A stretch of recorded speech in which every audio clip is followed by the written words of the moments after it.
Hello everyone, welcome back to our channel Akash Papri. সবাইকে অনেক স্বাগতের সঙ্গে নতুন একটা ভিডিও শুরু করছি। আজকে হচ্ছে বৃহস্পতিবার, আগামীকালকে শুক্রবার। কালকে যেতে হবে নার্সিংহোমে ভর্তি হতে। এই যে এখানে সোনামার জামা কাপড়গুলো রয়েছে, আর সোনামাকে স্নান করিয়ে ঘুম পাড়ালাম। আর তোমার দাদা ভাই ওর জামা কাপড় কাচাকাচি করছে। অনেক কিছু কাচার আছে কিন্তু সুযোগ পাচ্ছি না কাচার। এখন মা আর ভাই ওই ঘরে রয়েছে জন্য এগুলো নিয়ে চলে আসলাম, কিন্তু ও তো সব ব্লক করে রেখেছে, বালতি গামলা। লেট হয়ে গেল, এখন অন্য কিছু করতে হবে। এই যে কাচাকাচি করছে। কি কাটছো? জামা প্যান্ট গেঞ্জি। তাড়াতাড়ি করো। বালতি কি সব ব্লক? তাহলে আমি ঘরটা মুছবো। বড় বালতি হলে ভালো হয়। ঠিক আছে, একটা দাও, যে কোনো একটা দাও।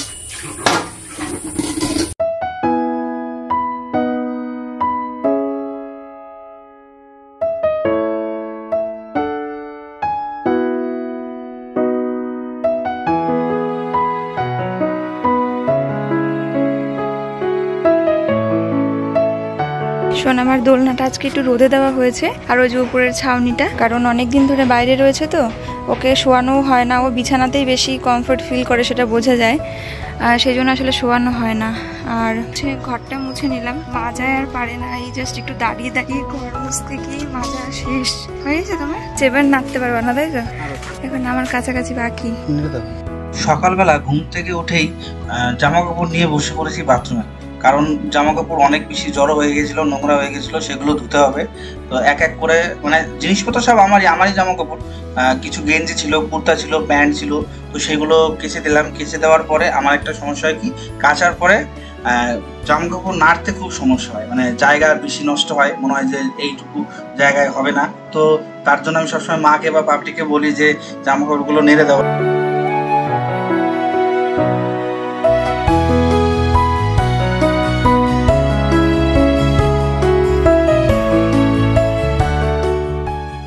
যাচ্ছি খাওয়া দাওয়া করতে, ভাত খেয়ে নেব। সকালবেলা আমি খিচুড়ি আর ডিম সেদ্ধ খেয়েছিলাম। ভাত ঠাত খেয়ে স্নান করে নেব।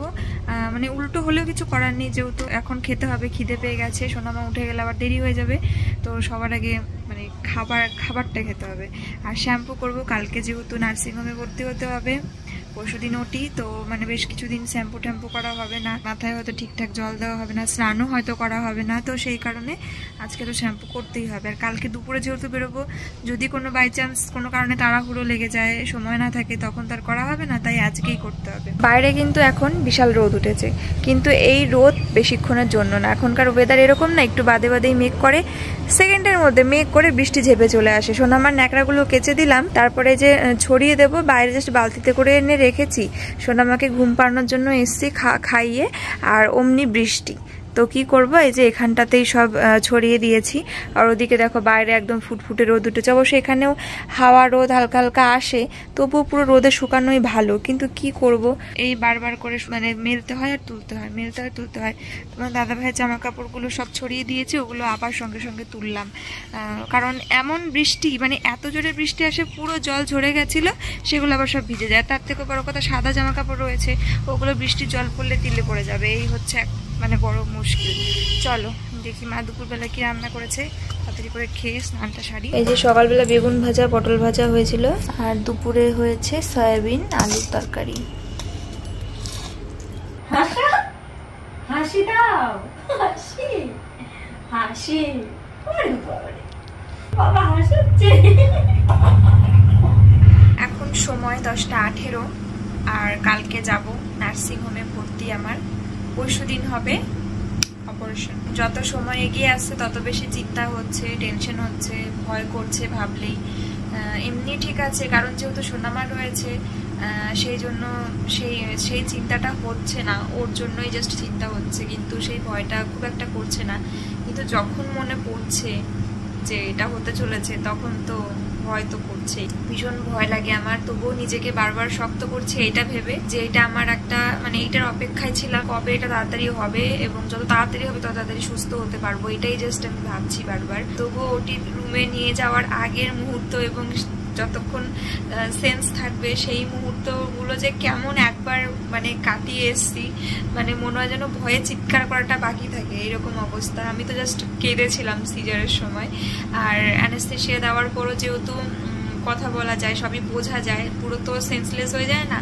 তখন আমি কাঁদছি, ভয়ে কাঁদছি, জাস্ট নড়াচড়াটা বুঝতে পারছি, কিছুই ফিল হচ্ছে না ব্যথা, তবুও আমি মানে এমন ভয় পাচ্ছে আর এমন করছে মনে হচ্ছে আমার ব্যথা লাগছে। তো ডাক্তার বলছে তোমার কি লাগছে?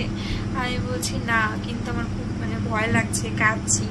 তখন তো একটা আনন্দ ছিল যে সোনা মা এসেছে, কিন্তু নেক্সট দিন যে কি হতে চলেছে ভীষণ ভয় লাগছে। তো যাই হোক, ভয়কে জয় করতে হবে, আর ভয় পেয়ে লাভ নেই। রাতটা অতিবাহিত হলেই পরের দিন যাওয়ার প্রস্তুতি শুরু করতে হবে। আর প্রস্তুতি আমি আজকে রাতেই করে রাখছি, যেগুলো আমার নিয়ে যেতে হবে। আর ব্লগটা চেষ্টা করব সকাল সকাল আপলোড দিয়ে দিতে, যাতে বাড়িতে থাকাকালীনই যদি আমার কিছু মিস্টেক হয়ে যায়, কি নিয়ে যাব না যেতে হবে না হবে, কি প্রয়োজন বা কি এক্সট্রা নিচ্ছি, তোমরা কমেন্ট করে আমাকে একটু জানিয়ে দিও। ডেলিভারির সময় তো সুতির কাপড় চোপড় আরো অনেক কিছু নিয়ে যাওয়া জরুরি, অনেক কিছু প্রয়োজন, যেটা হয়তো গলব্লাডার অপারেশনের মাইক্রো সার্জারিতে প্রয়োজন পড়বে না। তো আমি কি কি নিচ্ছি, কি কি প্রস্তুতি নিচ্ছি আমি নার্সিংহোমে যাওয়ার জন্য, চলো তোমাদের সঙ্গে একটু শেয়ার করি। এগুলোই আমি টুকটুক করে এখন বসে বসে ভেবে ভেবে বের করছিলাম। আর সোনাম এখন ঘুমাচ্ছে, চলো তোমাদের সঙ্গে একটু শেয়ার করি। এই যে এখানে সব গুছিয়ে নিলাম, আর এই যে মাম্মা ঘুমাচ্ছে। এটাকে ছেড়ে আমি রাত কি করে কাটাবো সেটাই ভাবি। কি করা যাবে আর বলো, সবার এরকম সিচুয়েশন আসলে পার করতেই হবে সিচুয়েশনটা। তো একটা ওড়না নিয়েছি সুতির, আর একটা পরে যাব, একটা শায়া নিয়েছি, একটা নাইটি নিয়েছি, একটা হাউস কোট নিয়েছি। আমি ঠিক বুঝতে পারছি না যে নাইটিটা সুবিধা হবে না হাউস কোটে সুবিধা হবে। বেশি দিন তো ওখানে থাকার ব্যাপার নেই, একদিন বা খুব জোর 2 দিন। কালকে যদি ভর্তি করে, কালকে অ্যাডমিট হওয়ার পরে কালকে, এবার আমি এটাও জানি না যে ওখানকার ইউনিফর্ম আছে কিনা, ওখানকার নার্সিংহোম থেকেই কোনো পোশাক দেবে কিনা, নাকি নিজেদের পোশাক পরতে হবে, আমি সেটুকুও জানি না। তবে যাই হোক, সেই জন্য নিয়ে যাচ্ছি, না হলে ফেরত নিয়ে আসবে তোমাদের দাদাভাই। আর কটনের ওড়না একটা নিয়েছি, একটা নিয়ে যাব, পরে যাব যেটা, সেটাও রেখে দেবো। আর নাইটি নিলাম, সায়া একটাই নিলাম, হাউস কোট। এবার হাউস কোটে কি, যেহেতু যদি ড্রেসিং করে সেই ক্ষেত্রে হাউস কোটটা পরে থাকলে সুবিধা। তো দেখা যাক কি হয়, একটা একটা করেই নিলাম, লাগলে বা সেরকম বুঝলে ওখানে গিয়ে বুঝলে না হয় ওটির দিন আবার তোমার দাদাভাই নিয়ে যাবে, যেহেতু নেক্সট দিন ওটি হবে, কালকে অ্যাডমিট করবে। আর কিছু জিনিস নেব, সেটা হচ্ছে নেব একটা চিরুনি, টুথব্রাশ, সিঁদুর, আর এই লোশনটা, এটা ছোট কন্টেনার, কারণ আমার কাছে ছোট কন্টেনার নেই। এটা আমি লোশন বডি লোশনের জন্য না বাবা, এ তো মাখার আর কোনো সময়ই নেই। আমি ক্রিমের জন্য, যদি মুখ চটচর করে তাহলে মুখে একবার একটু অ্যাপ্লাই করে নেব, তার জন্য।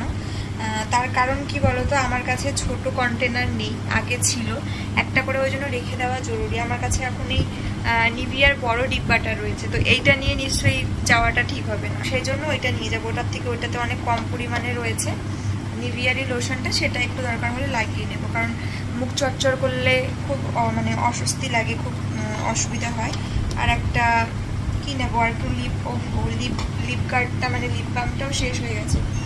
তো তাহলে এই যে আছে সব থেকে হেল্পফুল জিনিস, ছোট্ট ভ্যাসলিন, এটা নিয়ে যাবো। তো এরকম কিছু কিছু জিনিস, ছোট ছোট জিনিস, এগুলো ঠিকই, কিন্তু এগুলো ভীষণ কাজে লাগে, ভীষণ প্রয়োজনে আসে। আবার অনেকে বলবে বাবা কোথায় যাচ্ছ, অপারেশন হতে যাচ্ছ নাকি ঘুরতে যাচ্ছ, কিন্তু না, হাতের কাছে সব কিছু গুছিয়ে নিয়ে গেলে প্রয়োজন পড়লে আমি কাজে লাগাতে পারলে তো আমারই সুবিধা হবে, তাই না? আর কষ্ট হলে আমারই কষ্ট হবে, অসুবিধা হলে, অস্বস্তি বোধ করলে তো আমারই সেটা হবে। তো সেই জন্য এই জিনিসগুলো গুছিয়ে নিয়ে গেলে আশা করি কোনো অসুবিধা হবে না, বা আমি বিশেষ এক্সট্রা কিছু নিয়েছি না। ও হ্যাঁ, আর একটা জিনিস, গার্ডার নিয়ে যাব চুল বাঁধার জন্য। ওই যে যখন সিজার হয়েছিল, এই যে এগুলো কিনেছিলাম, এখনো রয়েছে, এখান থেকেই দুটো নিয়ে যাব। তো এগুলো আমি একটু বাইরে বের করে রাখি, তা না হলে আমার মনে থাকবে না। আর কি প্রস্তুতি নিয়েছি, 2 দিন আগেই অবশ্য খুলে রেখেছি গলার গোল্ড চেন, গোল্ড ইয়াররিং, হাতের শাখাটাও এখন খুলে নিলাম, যেটা সোনা বাঁধানো ছিল, তাই একটা সাদা চুড়ি পরে নিয়েছি। এটা হচ্ছে শাখার মতন দেখতে, যে সাদা চুড়িগুলো হয় সেটা। তো এবার সবাই তো সব কিছু অ্যালাউ করবে না, ডাক্তারবাবু যদি অ্যালাউ না করে তখন আমাকে হাত থেকে সবই খুলে যেতে হবে। আমার মার যেমন কিডনিতে অপারেশনের সময় কিছু অ্যালাউ করেছিল না, আবার এদিকে আমি সেরকমই জানি, তোমরাও কমেন্টে বলেছিলে যখন সোনামা হয়েছিল যে সব কিছু খুলে যেতে হবে হাতের, কানে, গলায়, তো সেরকমভাবে আমি গেছিলাম। হাতেরও সব কিছু খুলে রেখেছিলাম। তারপরে আমার ডেলিভারি মানে সোনামা হওয়ার পরে বেডে এসে দেখি যে তারপরে আবার ভাবলাম যে হাতে চ্যানেল ট্যানেল করবে, তো তারপরে আর খোলাও যাবে না, যদি প্রয়োজন পড়ে হাতে যদি অসুবিধা হয়, তাই সেই জন্য সব খুলে রেখেছি। তারপরে চ্যানেল করেছে, তারপরে আর পড়তেও পারবো না যতক্ষণ না খুলবে। তারপরে এসে দেখি যে আমার মতন যারা ছিল, যারা মা হয়েছে, তাদের সবার হাতে একটা করে শাখা রয়েছে। তো কি আর করা যাবে, তখন আমার হাত ফাঁকাই ছিল। যেদিন আসি সেই দিনকে মা আবার এখান থেকে সাদা চুড়ি আর মানে শাখা পলা নিয়ে গেছিলো, সেগুলো পরে এসেছিলাম। তো সেই জন্য আমি এটা পরে যাচ্ছি। কালকে ওটির সময় দরকার হয় খুলে নেবে, না হয় থাকবে, যা হয় হবে। আর একটা জিনিস নেব অবশ্যই, সেটা হচ্ছে সুতির গামছা, পরিষ্কার একটা গামছা নিয়ে যাব। তো এই জিনিসগুলোই আমি ভেবেছি, মানে গুছিয়ে নিয়েছি। আর কিছু অতি প্রয়োজনীয় থাকলে প্লিজ তোমরা অবশ্যই আমাকে কমেন্ট করে জানিয়ে দিও। এখন বাজে হচ্ছে রাত 11:30, আর এখন খাওয়া দাওয়া করবো। মা অনেকক্ষণ আগে ভাত দিয়ে গেছে, কিন্তু কিছু ভালো লাগছে না, অনেক চিন্তা হচ্ছে, মানে মনটা খুব খারাপ লাগছে। আর সোনামাও ঘুমাচ্ছে, এখনো ওঠে। খাওয়া দাওয়া করে শুয়ে পড়তে হবে, ঘুম আসুক না আসুক। তো চলো দেখি, তোমাদের সঙ্গে একটু শেয়ার করি কী আছে রাতের খাবারে। ভাত গরম ছিল, ঠান্ডা হয়ে গেছে। হ্যাঁ, ঠান্ডা হয়ে গেছে, অনেকক্ষণ আগে দিয়ে গেছে, কিন্তু ভালো লাগছে না, ওগুলো খেতেই বসিনি। উচ্ছে দিয়ে ডাল, ডিম সেদ্ধ, আলু সেদ্ধ, উচ্ছে সেদ্ধ, কিন্তু উচ্ছেটা আমি খাবো না।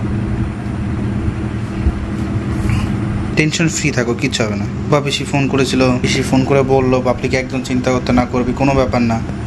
পিসি বলছিল সোনামার কথা, যে সোনামার কথা ভেবে যেন তাড়াতাড়ি সুস্থ হয়ে বাড়ি আসতে, কারণ মনের জোরটা অনেক বড়। খেয়ে দিয়ে নাও, শুয়ে পড়ো তাড়াতাড়ি, সকাল সকাল উঠে যা যা গুছানোর গুছিয়ে নেবো। কালকে তো তোমাকে অ্যাডমিট হতে হবে, মনে জোর রাখো। কালকের দিনটা থেকে পরশু দিন অপারেশন হবে, একদম অপারেশন হয়, তারপরের দিন বিকেলে ছেড়ে দেবে, বাড়ি চলে আসবে। সোনামাকে দুদিন মা বলছে, চিন্তা করার কোনো কারণ নেই। আদর্শ নিয়ে তোরা চিন্তা করিস না, তাই বললো। আমি আছি, তোমার মা আছে, দুজনে মিলে ঠিক সামলে নেবে, ঠিক আছে? আর বাবার তো ছুটি নিচ্ছে অফিস, যত সম্ভব অপারেশনের দিনে ওখানে থাকবে, তন্ময়দা যাবে, অত চিন্তা করার কি আছে, সবাই থাকবো আমরা, ঠিক আছে? খেয়ে নাও। আর তোমরা প্লিজ একটু কমেন্ট করো তো, পাপলি খুব টেনশন করছে, প্লিজ একটু কমেন্ট করো যে টেনশনের কিচ্ছু না। কত মানুষ কমেন্ট করছে যে গলব্লাডার স্টোন অপারেশন হয়েছে, যারা যে ভয়ের কোনো ব্যাপার নেই, তাড়াতাড়ি সুস্থ হয়ে যাবে, শুধু তো ভয় পেও না। তো খেয়ে নাও। আর আমি তো বাড়ি থাকছি, বাড়ি আপ ডাউন করবোই, অসুবিধা কি? আমি এখানে সোনামাকে নিয়ে ঠিক ব্যবস্থা করে খাইয়ে দেবো, চিন্তা করতে হবে না, ঠিক আছে? ঠিক আছে, খেয়ে নাও।